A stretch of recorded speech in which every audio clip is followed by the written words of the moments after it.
మిగతా వార్తలకు వెళ్ళిపోదాం. 3D సిటీగా హైదరాబాద్ అట.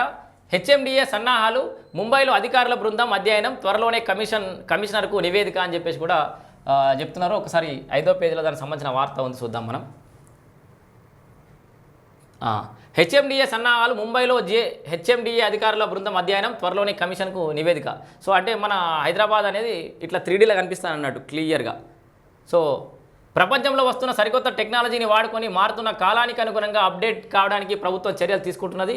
అందులో భాగంగా డిజిటల్ ట్విన్ టెక్నాలజీలో భాగంగా హైదరాబాద్ మహానగరాన్ని సింగపూర్, హాంకాంగ్ నగరాల మాదిరిగా గ్లోబల్ సిటీగా మార్చడానికి కసరత్తు చేస్తోంది. అందుకు Hyderabad metropolitan development authority nodal ఏజెన్సీగా ప్రభుత్వం ఎంపిక చేసింది. అందులో భాగంగానే హైదరాబాద్ నగరాన్ని 3D సిటీగా రూపుదిద్దడానికి హెచ్ఎండిఏ కసరత్తు చేస్తుంది. అయితే 3D సిటీ మోడల్ను అమలు చేయడానికి Brihan Mumbai municipal corporation ready అవుతోంది. దీనికి సంబంధించి 90% పైగా పనులు పూర్తి చేసింది. 2 నెలల్లో 3D సిటీ మోడల్ సిటీగా మారనున్నది. అందుకే హెచ్ఎండిఏ అధికారుల బృందం ముంబైలో అధ్యయనం చేయడానికి వెళ్ళింది. దీనికి సంబంధించిన నివేదిక త్వరలో హెచ్ఎండిఏ మెట్రోపాలిటన్ కమిషనర్కు అందజేయాలని. సో మొత్తానికి అయితే హైదరాబాద్ ఇట్లా 3D లాగా కనబడుతుంది. కూర్చున్న జాగాలనే ఎక్కడెక్కడ ఏముందనేది క్లియర్గా కనబడే అవకాశం ఉంది. హైదరాబాద్ను 3D సిటీగా మారుస్తారట.